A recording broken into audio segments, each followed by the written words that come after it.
Good afternoon sir. Very good afternoon. Janvi, आपको बहुत बहुत बधाई, शुभकामनाएं, congratulation for selection in RJS. Thank you so much sir, thank you so much. I wish you the same sir. आप 104th rank से जो है RJS 2024 में वो सेलेक्ट हुए। फर्स्ट जी अटेम्प्ट, सर। प्रथम प्रयास था आपका एलएलबी होने के बाद, और फर्स्ट अटेम्प्ट में ही आप सेलेक्ट हो गए। इसके लिए अगेन आपको बहुत बहुत बधाई और शुभकामनाएं। थैंक यू सो मच आपने sir. KD advance law classes संस्थान में सितंबर 2022 में जो है फाउंडेशन बैच में रेगुलर स्टूडेंट के रूप में एडमिशन लिया था। और उसके बाद जो है आपने इस बीच में जेएलओ 2023 का इंटरव्यू भी दिया था, बट उसमें आप जी सर। सफल नहीं रहे। इंटरव्यू के बाद फाइनल लिस्ट में शामिल नहीं हो पाए। बट उस असफलता से आपने हार नहीं मानी और अपना प्रयास जारी रखा, और इस बार आपने जो है वो सिलेक्शन लेके परचम है वो लहराया। अपने माता पिता को भी है वो खुशी है वो दी, और हमारे जैसे गुरुजन है उनको भी आपने है वो गौरवान्वित है वो किया है आरजेएस में है वो चयन लेके, अपनी अचीवमेंट है वो प्राप्त करके। अपनी सफलता की यात्रा जो है जर्नी ऑफ सक्सेस, इसके बारे में कुछ है वो ब्रीफ में आप है वो बताएं कि आपने इस संस्थान के अंदर जो है वो एडमिशन लेने के बाद फाउंडेशन कोर्स में, प्री की टेस्ट सीरीज में, मेंस की टेस्ट सीरीज में, ओरल टेस्ट रोज हो रहा था, उससे वीकली टेस्ट हो रहे थे, उसमें लैंग्वेज की क्लासेस, जजमेंट राइटिंग, इन सब में जो है वो क्या आपने वो चीजें प्राप्त की और जो आपको इस एग्जाम को क्रैक करने के अंदर जो है वो हेल्पफुल है वो साबित हुई, इसके बारे में भी बताया। इसके अलावा आपने व्यक्तिगत रूप से भी आपने जो अपनी तैयारी की, कितने आवर्स रोज है वो पढ़ रहे थे, किस है वो तरीके से आप पढ़ रहे थे, बैरक से पढ़ रहे थे, बुक से पढ़ रहे थे, गाइड वगैरह भी देख रहे थे, इसके बारे में बताया आप। जी सर, सबसे पहले तो बहुत बहुत थैंक यू। आपका बहुत गाइडेंस और सपोर्ट रहा थ्रू आउट दिस जर्नी। 5 साल पहले जब मैंने लॉ स्टार्ट की थी, टू बी प्रिसाइज 7 इयर्स पहले, 5 year B L L B की जो जर्नी मैंने स्टार्ट की थी, यही सोच के स्टार्ट करी थी कि मुझे जज ही बनना है। तो सर इसी कंसिस्टेंसी के साथ, इसी के साथ मैंने अपनी पढ़ाई हर साल रखी। उसके साथ मैंने अपना लॉ के जो 5 इयर्स है उसमें डट के मेहनत करी, और हर वर्ष मैंने उसमें प्रयास किया अपना कि मैं अपना बेस्ट दे सकूं, और मेरे परसेंटेज लॉ के दौरान दौरान भी काफी अच्छे थे। उसके बाद आरजेएस की सर्वप्रथम मैंने तैयारी स्टार्ट ही केडी सर आपके इंस्टीट्यूशन से करी थी। और मैं बहुत ब्लेस्ड मानती हूँ अपने आप को कि आपका सपोर्ट थ्रू आउट मेरे 2 इयर्स जो भी थे प्रिपरेशन के, वैसा रहा। मैं क्योंकि रेगुलर क्लास स्टूडेंट हूँ, तो क्लास मुझे ऑफलाइन क्लास का एक्सपोजर मिला, जो कि मेरे लिए बहुत अच्छा था। और मेरे पेरेंट्स का, स्पेशली मेरे फादर का, इसमें बहुत सपोर्ट रहा कि उन्होंने बाहर पढ़ाई के लिए भेज दिया मुझे इजीली। और इस चीज के लिए मैं उनके लिए भी बहुत थैंकफुल हूँ। अपार्ट फ्रॉम दैट सर, जैसे आपके पढ़ाने का तरीका है, जैसे हमारे इंस्टीट्यूट के पढ़ाने का तरीका है सबका, वो बहुत ही बेहतरीन रहा। जिसमें हमारी knowledge time to time brush up होती रहती थी, और question answering question answer round हमेशा चलते रहते थे। तो वो बहुत हेल्पफुल रहा है। उसके अलावा जो संडे संडे टेस्ट सीरीज थी, वो कंटिन्यूस ये मैनेज करती थी कि हम लोग अपना नॉलेज टेस्ट करते रहे टाइम टू टाइम। उसके अलावा बीच में भी कभी भी अगर हम लोगों को मींस टेस्ट सीरीज प्रिपरेशन के लिए देने की अगर कोई भी जरूरत है, तो हम वो भी इजीली दे पाते थे। Through out this journey notes भी काफी यूजफुल रहे, जो इस प्रिपरेशन के दौरान हम लोगों को मिले, हम लोगों ने बनाए। उसके अलावा गाइडेंस तो सर बिल्कुल है ही आपकी। और अपार्ट फ्रॉम दैट जेएलओ की जर्नी के थ्रू आउट भी प्रिपरेशंस बहुत अच्छे रहे, दो सीरियसनेस उस टाइम थोड़ी सी कम थी, इसलिए इंटरव्यू में जा पाए लेकिन वो क्लियर नहीं कर पाए। लेकिन इंटरव्यू की क्लासेस, इंटरव्यू की गाइडेंस, वो भी बहुत हेल्पफुल रही, जिससे मेरा जेएलओ इंटरव्यू बहुत अच्छा हुआ था। तो मुझे वो एक्सपीरियंस और एक्सपोजर जो मिला था वहां पे, वो बहुत काम आया। अपार्ट फ्रॉम दैट हमारी कोचिंग ओवर होने के बाद भी, whenever we needed you, you were there, कि मैं बैठा हूँ, आपको कुछ भी जरूरत हो तो आप प्लीज बोलिएगा। तो वो जो स्पिरिट था हम लोगों के अंदर, वो भी बहुत हेल्पफुल रही। Apart from that sir, personal hard work भी था। हार्डवर्क का कोई भी सब्स्टिट्यूट नहीं है बिल्कुल, लेकिन मेरे लिए कंसिस्टेंसी और जो मेरा डेडिकेशन था शुरुआत से, कि मुझे यही करना है और इसी ड्रीम को अपने अचीव करना है, वो काफी यूजफुल रहा इस चीज में। Apart from that sir, mains के लिए हमारे पास बहुत कम टाइम था, 1.5 महीना ही था। तो फिर जितनी हम लोगों ने कोचिंग क्लासेस लेनी चाहिए ले सके, इंग्लिश ऐसे की, हिंदी ऐसे की, वो बहुत यूजफुल रही, क्योंकि उसने बेस डेवलप किया किसी ना किसी तरह से। जजमेंट राइटिंग जितने भी थे और जितनी भी बुकलेट हम लोगों को कोचिंग से मिली, नोट्स, वो बहुत प्रॉपरली यूजफुल रहे, क्योंकि अगर एक जजमेंट को भी दो दो बार पढ़ लिया जाए तो वो जजमेंट राइटिंग में इतनी हेल्प करता है कि आपके दिमाग में एक बेस सेटल हो जाता है जजमेंट प्रिपरेशन का, और वो एडिशनल मार्क्स होता है।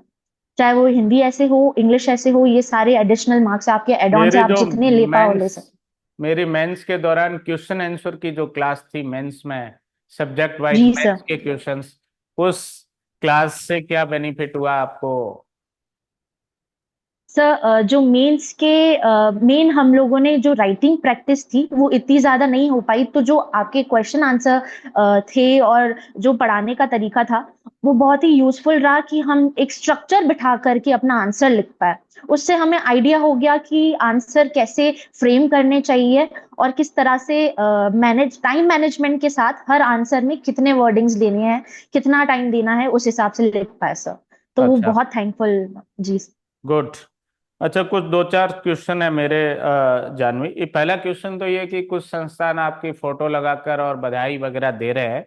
आपने वास्तव में केडी एडवांस लॉ क्लासेस संस्थान के अलावा कहीं पे भी जुडिशरी की तैयारी के लिए एडमिशन लिया या ज्वाइन किया, या वो वैसे ही है, वो लगा रहे हैं फोटो आपके और बधाई है वो दे रहे हैं? मैंने एक दो जगह वो सोशल मीडिया जी वगैरह सर। पर देखा। तो क्या कहना है आपका इस पे, क्या एक्सप्लेनेशन है? सर, मैं ये सर्वप्रथम क्लियर करना चाहती थी ये चीज कि मैंने अपनी आरजेएस की प्रिपरेशन के दौरान कोई भी इंस्टीट्यूट नहीं ज्वाइन किया, कोई भी और इंस्टीट्यूट ज्वाइन नहीं किया सिवाय केडीएलसी के। मैं स्टार्टिंग से सितंबर 2022 से मैंने अपनी जर्नी बिगिन करी, जब कोचिंग ज्वाइन करी आरजेएस के लिए, तब मैंने केडी सर के यहाँ पे ही ज्वाइन करी। और मैं 2 साल तक, अभी तक, जब तक मेरा सिलेक्शन नहीं हो गया, मैं केडी एडवांस लॉ क्लासेस की ही स्टूडेंट हूँ। और मैंने कहीं पे भी कोई भी किसी भी तरह का ना सपोर्ट लिया, ना नोट्स लिए, ना गाइडेंस ली, और ना ही कोचिंग ली। अपार्ट ठीक। फ्रॉम दैट सर, जो मेंशन कर रहे हैं, उसके लिए मैं देख करके बहुत पर्सनली बहुत शॉक हुई, और मेरे फैमिली वाले भी बहुत शॉक हुए। तो मैं ये चीज बहुत अच्छे से क्लियर करना चाहती थी, और आज मुझे ये प्लेटफॉर्म मिला है क्लियर करने के लिए कि मैंने और कहीं भी कोचिंग नहीं ली। ठीक है, आप exclusive student of KD advance law classes हैं? Yes, I am exclusive student of KD sir. Okay, okay. अच्छा, आगामी आरजेएस 2025-26 के लिए जो कैंडिडेट तैयारी कर रहे हैं, उनको क्या मैसेज देना चाहते हैं आप? किस तरीके से वो अपनी प्रिपरेशन करें और अपना मुकाम हासिल कर सके, अपनी मंजिल प्राप्त कर सके? आरजेएस या जो भी जुडिशरी, यूपी है, एमपी है, गुजरात है, हरियाणा है, उस एग्जाम को क्रैक कर सके, इसके लिए क्या मैसेज देना चाहेंगे आप? सर, मैं यही बोलना चाहूंगी कि जो बच्चे 5 ईयर लॉ अपने कॉलेज के दौरान या एलएलबी के दौरान ही अपनी प्रिपरेशन स्टार्ट कर दे रहे हैं, उन्हें अपना लॉ उसी टाइम बहुत कॉन्सेप्चुअल क्लैरिटी अटेन कर लेनी चाहिए। अपार्ट फ्रॉम दैट सर, जब वो कोचिंग ज्वाइन करते हैं तो सबकी एक पर्सनल स्ट्रेटेजी जरूर होनी चाहिए। हार्डवर्क का भले ही कोई सब्स्टिट्यूट नहीं होता, लेकिन स्मार्ट वर्क भी होना बहुत जरूरी है।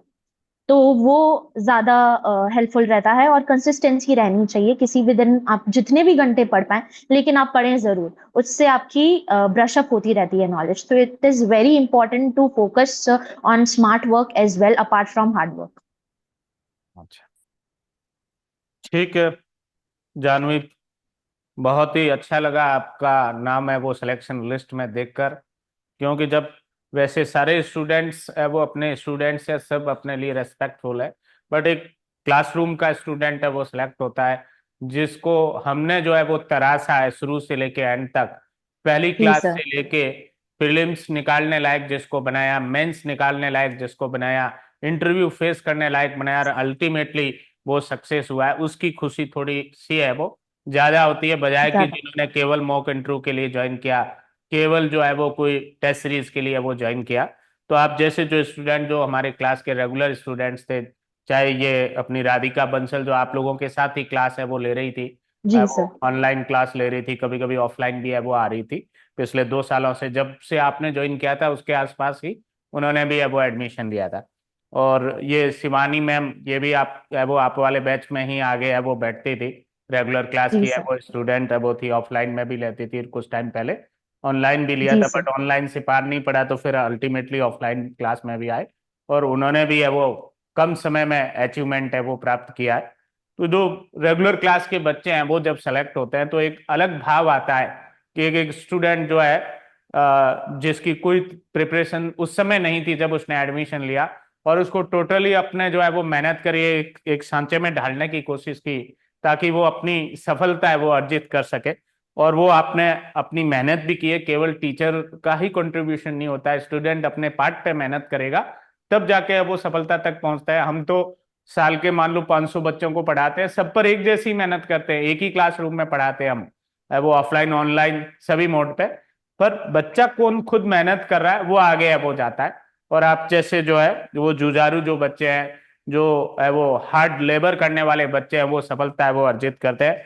अगेन बहुत बहुत बधाई और शुभकामनाएं आपको और आपके पूरे परिवार को, या आपने जो है थैंक यू वो सो मच। हमें ये सफलता अर्जित करके गौरवान्वित होने का मौका है वो दिया है। अभी छुट्टियों के बाद आपको जो है वो जयपुर क्लासरूम में भी है वो एक बार आना होगा बच्चों को मोटिवेट करने के लिए, बट है वो ये सक्सेस के बाद छोटी सी मीटिंग है वो जरूरी थी। उससे जो जी। है वो कैंडिडेट का हौसला भी जो है वो कायम रहता है, और टीचर जो है वो भी अपने सक्सेस बच्चे के साथ बात करके जो है वो मोटिवेट हो जाता है, और लोग जो तैयारी कर रहे हैं उनके पास भी इस तरीके की बात कोई जाती है तो वो भी अब कुछ न कुछ है वो इस तरीके के वीडियोज है वो सीखता है और अपनी तैयारी में इम्प्रूवमेंट है वो लेके आता है, कोई कमी है तो उसको दूर करता है। बहुत बहुत बधाई और शुभकामनाएं। Thank you so much sir.